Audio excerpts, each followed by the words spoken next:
Case Western Reserve University's Institute for the Science of Origins proudly presents the Origin Science Scholars Program.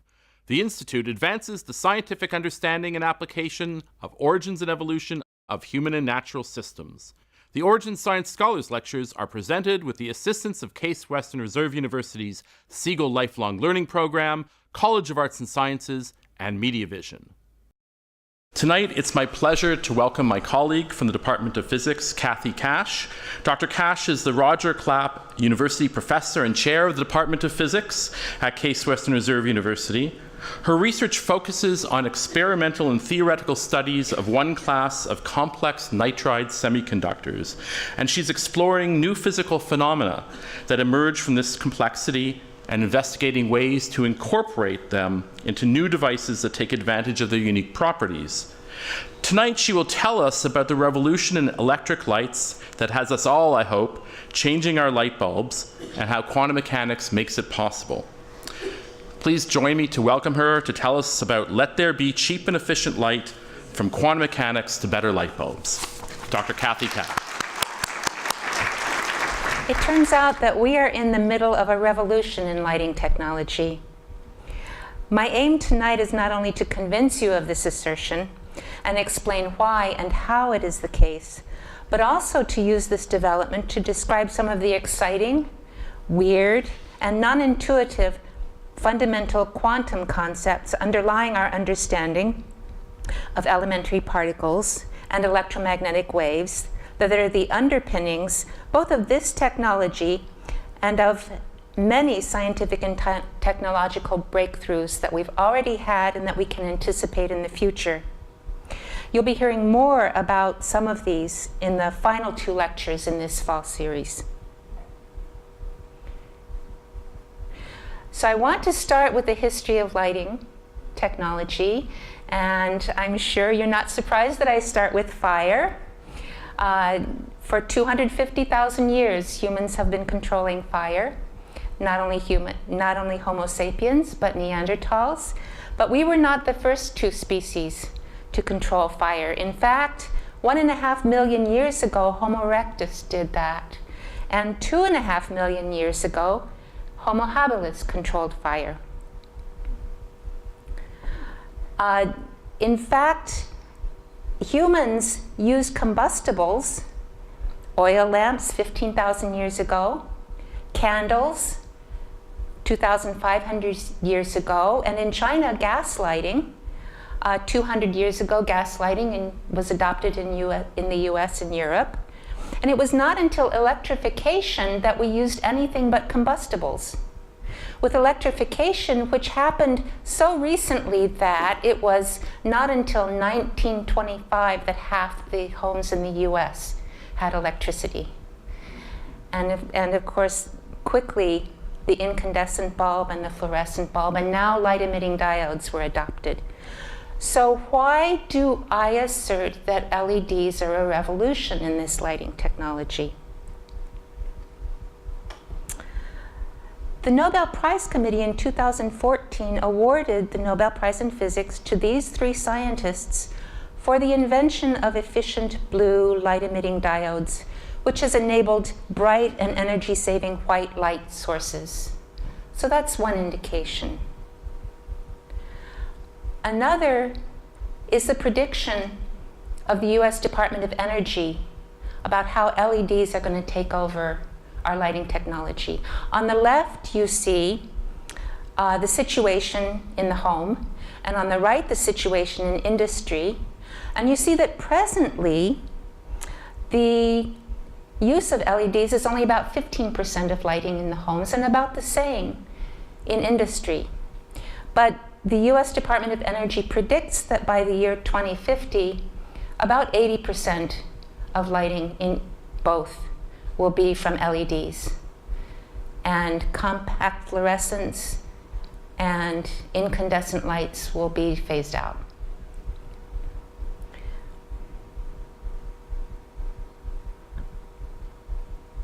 So why is that? What's the driving motivation for that? And the driving motivation is economics. LED lights last twice as long as fluorescence. They last 20 times as long as incandescence. They use half the power of fluorescence and a little over 1/10 of the power of incandescence. Their cost has dropped tremendously. It continues to drop. They're about twice as expensive as fluorescence and only about 2.5 times as expensive as incandescence. So given how little power they use and how long they last, they are the better economic choice for sure. They're also made of plastic, so they don't shatter like the others, and they don't have any toxic materials in them. Compact fluorescents have mercury in them, and so that's why we shouldn't throw them in our trash. And that's also why if they break, they're a hazard. That mercury in them can outgas for months. Now, a video is worth 1,000 pictures, so it must be worth 1,000,000 words. And here is a demonstration of that situation. On the right, you see a variable voltage. On the left, you see an incandescent bulb. And in the middle, you see an LED bulb. And you see current meters attached to both of the bulbs. And you see, as you turn up the light on the voltage on the incandescent bulb starts to glow. There are filters put in front of the incandescent bulb so you can see the filament.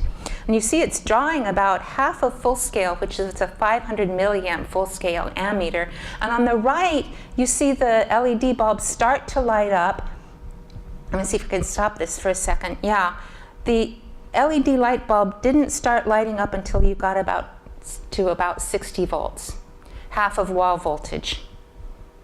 On the left, you see the incandescent bulb is drawing about 400 milliamps of current. And in the middle, the LED bulb, it's a little hard to read. Those scales are a little hard to read, but it's drawing about 60 milliamps of power. And now as they're turned up to full 120 volt wall voltage, they both get brighter and they saturate the camera. So again, let's put a filter in front of those bulbs so that we can see see what they look like when the camera isn't saturated. And now you see the filament is glowing white for the incandescent bulb. And they look like they're emitting about the same amount of power. The LED bulb is drawing 70 milliamps current. The incandescent bulb is drawing 500 milliamps current. The power that they use, given the same voltage, is directly proportional to the current. So that's a demonstration that the LED bulb is using about 14% of the power of the incandescent bulb. Now, why is that? Why is the LED bulb so much more efficient? Well, let's look at the spectrum of the incandescent bulb.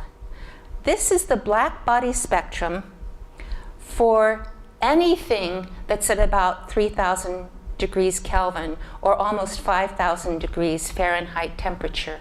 That's a typical temperature for that filament in the incandescent bulb. And as you may have heard, a black body spectrum is determined only by the temperature. That's the only thing it depends on. Its shape and where it peaks in wavelength depends only on temperature. For this particular black body spectrum, at this temperature, I've shown you where the visible light is emitted by those colors. And so you see that most of the light is emitted at longer wavelengths than visible. That's in the infrared. Our eyes, of course, don't detect that. In fact, only 6% of the light emitted by that bulb is in the visible. Here's the spectrum for a typical LED light bulb. And you see there's a really sharp little blue peak, and then there's a broader peak that contains all of the other colors. And there's just a very, very little, that little tail that's emitted in the infrared. Looking at both of those spectra, at a little higher resolution, looking only at the visible part of those spectra. You see the incandescent bulb and you see the LED bulb. And the LED's intensity peaks in the blue, and then there's this big broad peak, and that big broad peak is actually due to a phosphor, a collection of molecules that are painted on top of the light-emitting diode. So the blue of the light-emitting diode is absorbed by the phosphor and emitted in all the other colors. So for part one of this talk, I want to talk about how light is particles and electrons are waves. So light is a traveling wave of electric and magnetic fields, and classically the amplitude or strength can vary continuously. And this video is going to take too long to load, so I'll just describe that the blue is an electric field and the red is a magnetic field. The blue is vertical and the red is horizontal, and this wave travels along, and it has a wavelength given by one oscillation of the blue and the red. Now, the classical prediction for a black body, if the amplitude of that wave can vary continuously, predicts that as you go to shorter and shorter wavelengths, you get more and more intensity in that wavelength. And in fact, the intensity and the total power output goes to infinity. The total power output goes to infinity. That's clearly absurd. That was called the ultraviolet catastrophe. That dilemma was solved by Max Planck when he postulated that the energy in a light wave changes by discrete values that are proportional to the frequency of the wave. Energy is particles of light, and the energy in a particle of light is given by a constant divided by the wavelength. Now, there's actually a multiple of two constants, what we now call Planck's constant, and the speed of light. And Max Planck fit the black body spectrum by choosing the value of that constant. There's a wonderful demonstration that light is particles called the photoelectric effect. I'll sketch it out here. Imagine that you put a low power light wave onto a metal, expecting that you can kick electrons out with putting that power in the metal, but you don't get any electrons. You turn out the power, you turn up the amplitude of that light wave, and still no electrons. But now you turn down to low power again and use higher frequency light wave, and you get electrons out. The fact that that threshold depends on frequency and not on power is a direct explanation of a direct demonstration that light is particles. And in fact, that was so important that the citation for Albert Einstein's Nobel Prize in Physics in 1921 was for his services to theoretical physics, and especially for his discovery of the law of the photoelectric effect. So what about electrons? Well, there was a model for the atom, and the understanding of electrons really came with understanding the atom. Was called the Saturn model, and it had electrons orbiting the atom in a continuum of radii, at a continuum of energies. That was quite unsatisfactory because people already knew that atoms emitted light and absorbed light in discrete energies, not in continuous energies. So the resolution of that dilemma actually was with the Bohr model, which simply said that electrons can only be in certain orbits, not a continuum of orbits, around a nucleus. And that explained why light is emitted in discrete energies. And so here, I'll be using, So you see to the right, you see this scale of electron energy, and you see those first three orbits. You see the energies of those first three orbits depicted. So electrons are waves, and on the left you see depictions of some of the waves, the standing waves of electrons in the hydrogen atom, and that's really three-dimensional waves of electron probability around the nucleus. And it may remind you of standing waves on a drum head in 2 dimensions, or the notes on a guitar string in one dimension. So, part one recap. Photons are particles. They are quanta of the electromagnetic field. And electrons are waves. They are waves of probability. Could you please explain the phrase waves of probability? Oh, that's a lovely question. Yeah, so the amplitude of the wave that describes the electron really describes the probability that you will find the electron at a certain place at a given time. So it's really a probability density. So if you take the whole cloud, the electron exists somewhere in that cloud. It exists, but where it exists is distributed over that cloud in a probability wave. I've noticed that LEDs are cool. Is it more efficient because it's not wasting energy and heat? Yes, absolutely. Absolutely. Those infrared photons that are emitted are absorbed in the coating of the bulb, and they heat the outside of the bulb up.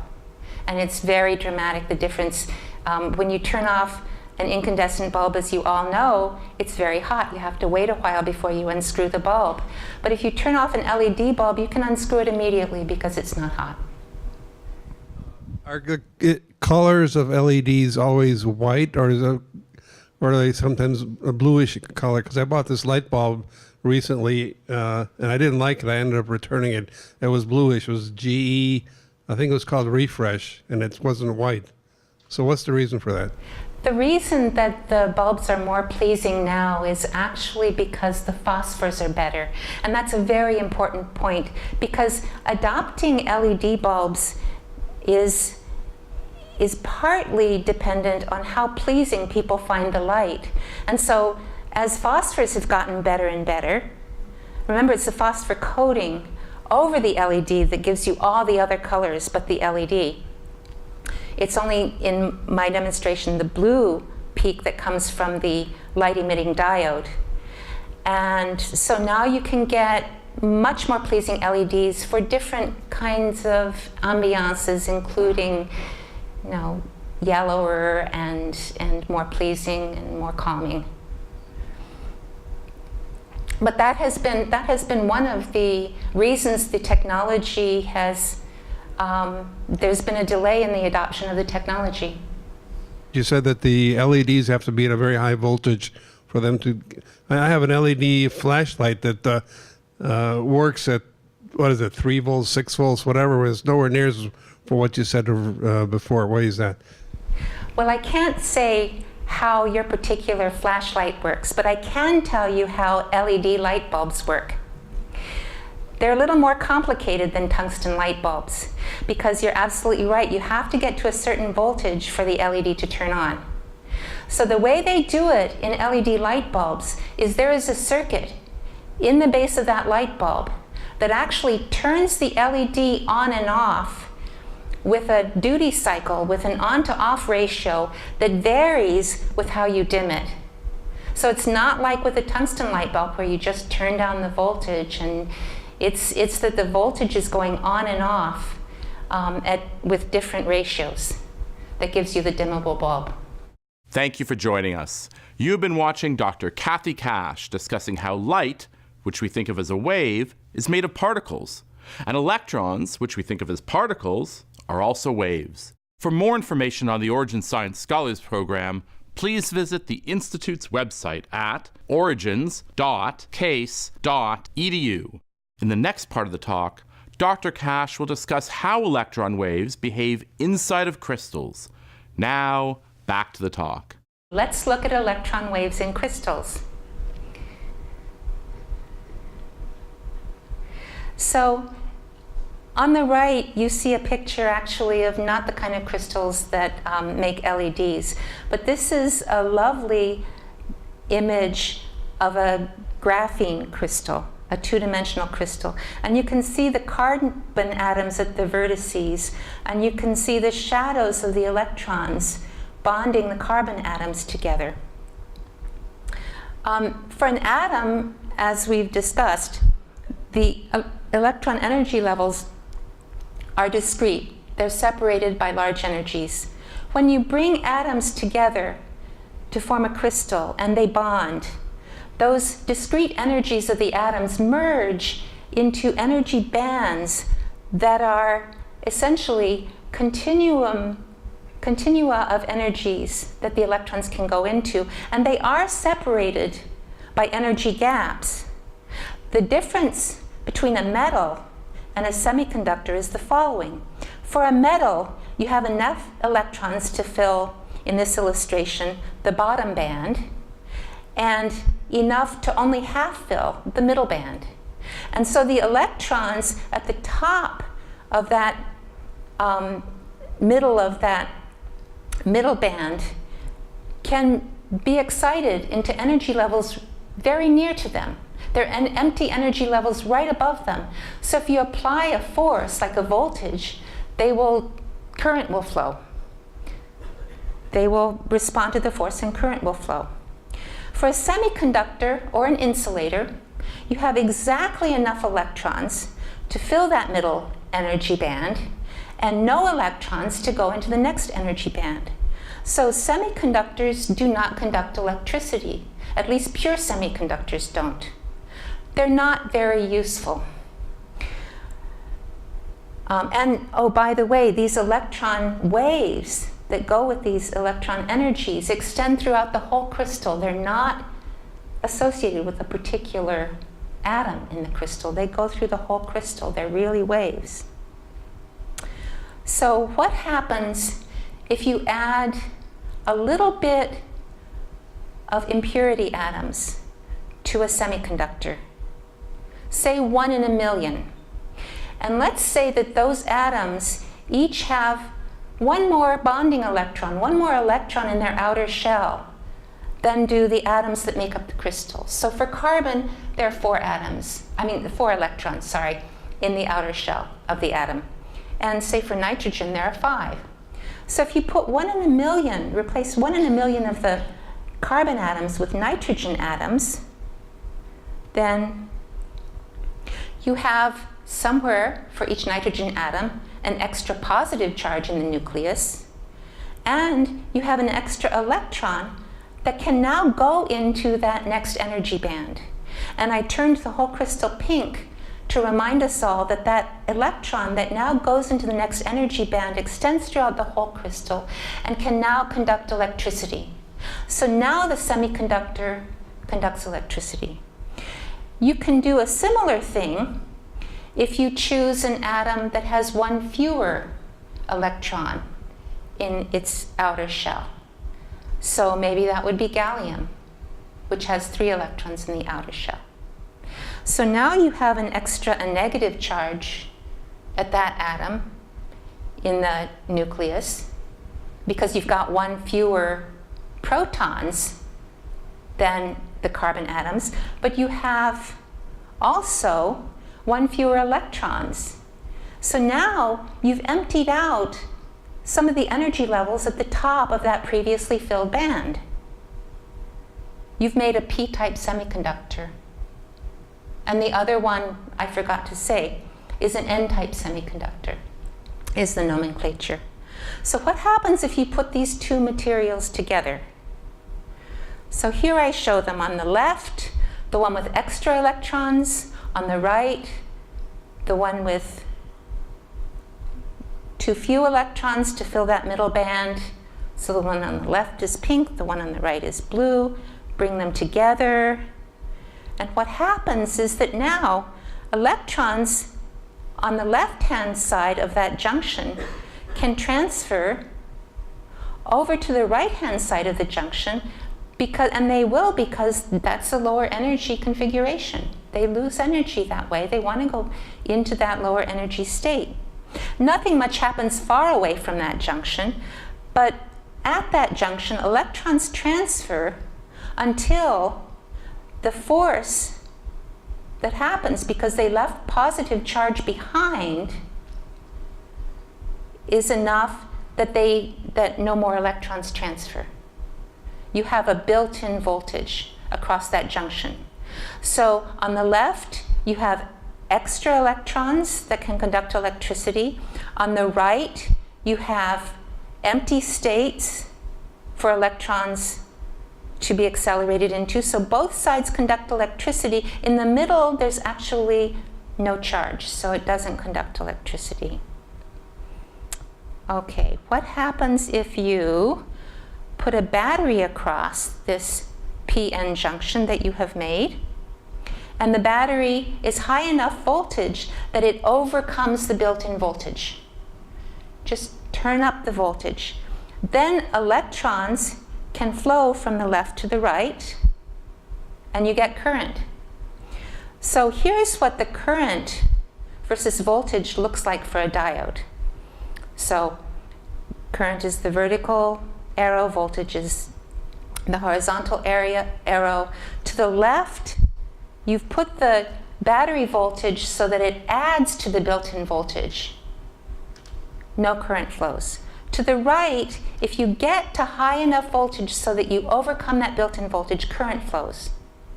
Now, does the energy you're putting in go into light, or does it go into heat?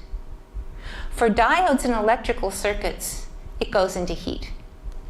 And that's a problem, actually, with integrated circuits, to get rid of that heat. So before we talk about how to make the energy go into light, I just want to point out that a light-emitting diode necessarily has a narrow spectrum, because the electron that goes from the one side of the junction at that higher energy level on the left to the lower energy level on the right emits a photon of a very specific energy. It's given by the energy of the photon that is the difference in energy between those two electron states. And that's why the light-emitting diode has a very peaked spectrum. So what you see here in the spectrum is actually the amount of blue that hasn't been absorbed by the phosphor. So because it's plastic, you can deconstruct a light bulb. You can just cut the top off and an LED light bulb. And so in the middle, you see that in this particular LED light bulb, there are 14 yellow dots. That's the phosphor painted on top of the LED. And if you turn on the voltage, they light up. So I was not lying to you. Here, if you clean off some of the phosphor, not all of it, don't want to destroy the diode, but if you clean off some of the phosphor, it still looks white. But if you look very closely, oops, gotta get that video to run.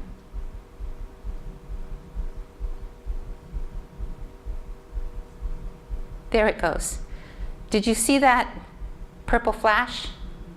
That purple flash, I don't seem to be able to, maybe I can run it again. I don't seem to, of the one on the right, I don't seem to be able to stop it. Oops.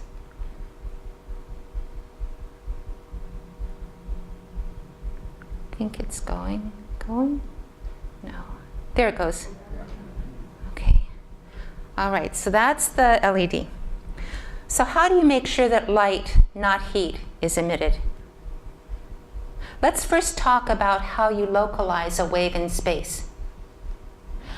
What I show here is on the left, that's supposed to be a wave that's a single frequency. So its frequency spectrum is on the right. That wave is supposed to be extending through space and moving, say, to the right. In order to make a localized wave in space, you have to add up waves with a whole bunch of different frequencies. And then you make a localized wave like I've shown here.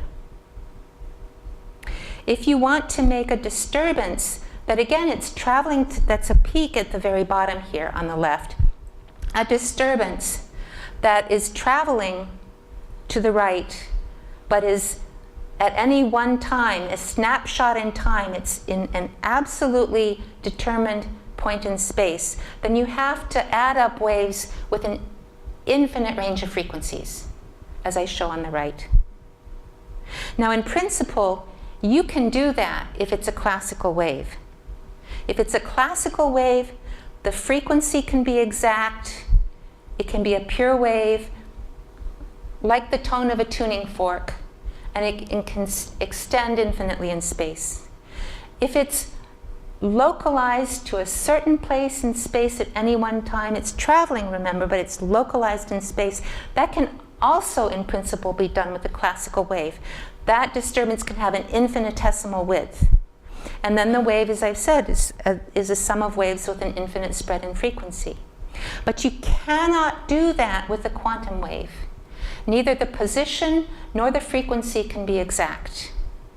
I show you the width of the position, called delta x by the red arrow here, the width in frequency, I call it delta f, and the product of those two widths has to be greater than or equal to a constant times Planck's constant. That has to be for any quantum wave. That's called the Heisenberg uncertainty principle, after Werner Heisenberg. And now I have a very bad joke to tell you. All physics jokes are very bad jokes. This is no exception. Werner Heisenberg was pulled over for speeding. "Do you know how fast you were going?" asked the officer. "No," Heisenberg replied, "but I know where I was." So, before I get back to the diode, I want to talk a little bit about how massless particles, photons, travel through space. They're wave packets. They travel through space undistorted. Move from the left to the right, the wave looks the same. Particles with mass don't travel the same way in space. An electron starting out here and going there will spread out in space. And that's because both have a distribution of frequencies, shown in the bottom here, of the waves that go to make up these wave packets. And for a photon, all of those different waves, with all of those different frequencies, travel at the same speed. They never get out of sync with each other. They all travel at the same speed. And that's why the particle, the localized wave doesn't spread out. For electrons, that's not the case. Those different frequencies that make up that wave packet travel at different speeds. And they get out of sync and the wave spreads. So this concept of wave packets and localized wave actually is so powerful because it connects the concepts of light and electrons and fundamental particles as both particles and waves. I want to kind of talk in a little bit different terms here. An electron at a certain energy has a given momentum, and there's an electron, that blue ball with the minus sign on it, and the arrow is meant to indicate its momentum. Now, the absence of an electron, let's say this electron is at the top of that middle energy band. Let's take it away. The absence of that electron, we actually refer to as a hole. It can be treated as a particle with opposite charge and opposite momentum. Opposite charge and opposite momentum. And the electron falling, and well, okay, so I'll get back to that in a second. Just want to say a few other things first. Both energy and momentum must be conserved in particle collisions. A photon has momentum. It's given by Planck's constant divided by the wavelength. And for visible wavelengths, this momentum is very small compared to the momentum of a typical electron in a crystal. So now we have a different way of talking about an electron in that top band falling down into that middle band. that electron just goes from one higher energy level to a lower energy level, but now we can talk about that transition as an electron and a hole colliding with each other and annihilating each other. And because momentum has to be conserved, that only happens if the electron and hole have momenta that cancel. Another way of saying that is the electron, when it falls down from the higher energy level to the lower energy level, falls into a state that has the same momentum as the original state. And if that is the case, then the energy can go off as a photon. And that semiconductor can make a good light-emitting diode. If the electron and hole have very different momenta, then when they annihilate, the energy is converted into heat. And heat is particles. And this was shown by Sir C.V. Raman, Nobel Prize in 1930 for his work on the scattering of light and for the discovery of the effect named after him. What he did was he shined light on molecules of a certain wavelength. The light was absorbed, created vibrations in the molecules, and then was scattered off, leaving a little bit of energy in the vibration of the molecule, but most of the energy went into the photon that was scattered off that had lower energy than it started out with because it lost some of it to the vibration. So if the momenta of the electron and the hole do not nearly cancel, then a photon can't carry off enough momentum to conserve momentum. And then the energy is carried off by phonons. And that material, that semiconductor, can't be used to make a light-emitting diode. So part 2 recap. The location and wavelength of a quantum particle cannot both be determined to arbitrary precision. That's the Heisenberg uncertainty principle. And heat is quantum particles of vibration. Going back to the Raman that you were talking about, you said in the final product, the light is scattered. Okay, are we absolutely sure that the light isn't re-radiated? I think that you can, it's an inelastic collision of a molecule and a photon, and it is, I think you can, it's an inelastic scatter. It's referred to as an inelastic scattering, and you can certainly talk about it as being re-radiated. And I would say that that's equivalent. You said the momentum is conserved, a photon is ejected, but the photon has no mass. Mm-hmm. So where's the momentum if it has no mass? The momentum of the photon is very different than the momentum of a particle with mass. And the momentum of the photon is inversely proportional to its wavelength, or proportional to its frequency. And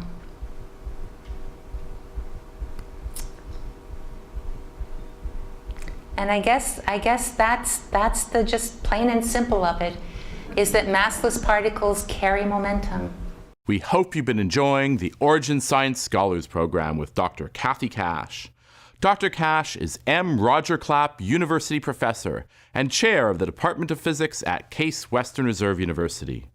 In the second part of our talk, we learned how, by adding impurities to semiconductors, we can adjust their properties and use them to build devices, like the PN junctions that are the building blocks of LEDs, transistors, solar cells, and so many of the devices that fill our lives. In our final segment, Dr. Kash will discuss how creative design of materials can result in extreme modification of the way elementary particles like electrons behave and new ways to control them. Now, back to our talk. In the third part of this talk, I want to talk about the new environments for electrons, still more new environments for electrons that we can design and build. First, I want to go back to this Nobel Prize for white light-emitting diodes. What did Akasaki, Amano, and Nakamura actually do? I haven't told you anything about that, really. And this is what they did in a nutshell. They figured out how to grow good gallium nitride. That's the semiconductor that these LEDs are made out of. By good, I mean gallium nitride that was sufficiently perfect that it actually emitted photons instead of having ways that did not emit photons. And they figured out how to make it p-type as well as n-type, because you need to do both to make a p-n junction to make a diode. And that was a tremendous challenge, and many people for decades had tried to do it in that and other materials and had failed. Now, the light-emitting diode was actually invented in 1962, 30 years before they did their work. And red light-emitting diodes have been commercially available since the early 1980s. We've had infrared light emitters made of semiconductors. In fact, they're fundamental to fiber optic communications, which we've had since the early 1970s. So many of the things that were needed to make the blue LED were in place, actually, with these other developments. The 2014 Nobel Prize was awarded for an invention rather than a fundamental discovery. And that prize was given because that invention was considered to be so important to humanity. So I want to talk about some of the weird and wonderful things that need to happen that are used in not only in light-emitting diodes, but in many other semiconductor devices, but that are also common to the light-emitting diodes. First of all, I have to go back to gallium nitride and tell you that pure gallium nitride emits ultraviolet photons. It doesn't emit blue photons. It emits ultraviolet. So how did they make their photons blue? Well, it turns out that indium nitride has the same crystal structure. I should go back actually, because I do want to point out that this is the crystal structure of gallium nitride on the left, and the yellow atoms are nitrogen and the gray atoms are gallium. So that's the crystal structure. And it's the same crystal structure that indium nitride has. But indium nitride emits infrared photons. So on the right you see all the gallium replaced with indium, same crystal structure. The one on the left emits ultraviolet photons, the one on the right infrared photons. So what they did was they mixed gallium nitride and indium nitride. That they grew a crystal that had some of the gallium replaced by indium. So on the right-hand side of this slide, you see the energy bands for gallium nitride. That's material A. And on the right, you see the energy bands for indium nitride. And in the middle, you see the energy bands for a mixture of gallium nitride and indium nitride.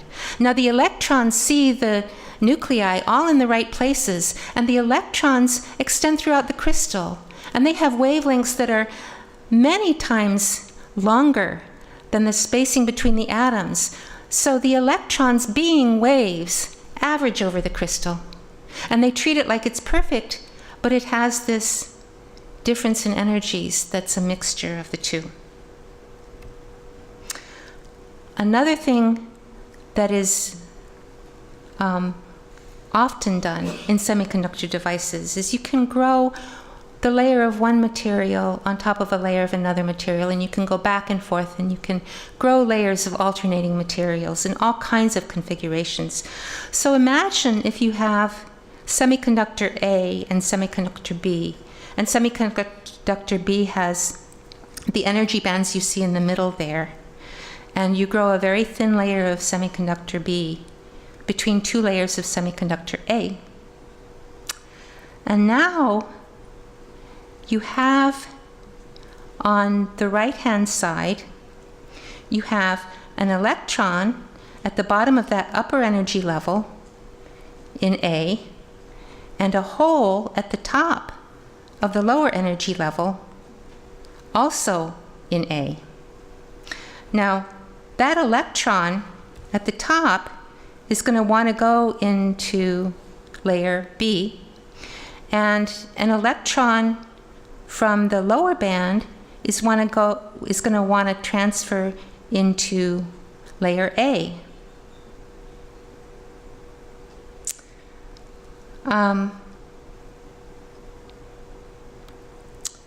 What I show you before they transfer, that sphere on the right, that's the electron and the hole bound to each other.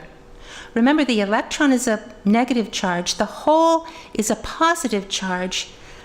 They can form a bound state just like in a hydrogen atom. So now you've got a hydrogenic-like bound state, a hydrogen atom, in your semiconductor. And when that transfer happens into layer B, that hydrogen atom-like excitation gets squeezed because it's bigger in A than in B. It gets squeezed. You've changed its shape, you've changed its energy, you've changed the rate at which that excited electron falls down into that empty state. That's another way of controlling what's going on in the crystal that is used in many, many semiconductor devices. So, to kind of wrap up, I want to just mention a few of the exotic things that can be done. Photon wave packets travel through space undistorted, as we've seen. But in materials, if you design the material properties right, you can make photons travel through the material and spread out as it travels, like as if it had mass. You can make the photon wave packet sharpen up. You can slow down the photon until it is so slow that it's 1/billionth of the speed of light in free space. That's what you can do with photons. With electrons, you know that their wave packets spread out in free space, but in materials, they can be made to propagate undistorted as if they had zero mass. You can make them also sharpen up. You can make them respond to electromagnetic forces, say to a voltage, as if they had 1/100th of the mass of an electron in free space, or 10 times the mass of an electron in free space, or even infinite mass. You can even make them respond to electromagnetic forces as if they had positive charge. And you can also confine them in all 3 dimensions, and we refer to those as artificial atoms because now we can design their energy levels. So I want to end with the statement that light-emitting diodes are not a mature technology. On the vertical scale, that's a logarithmic scale, and on the horizontal scale, it's in years. And this is a very, very busy graph. The red line that's going down shows you the cost per unit of light out of a diode.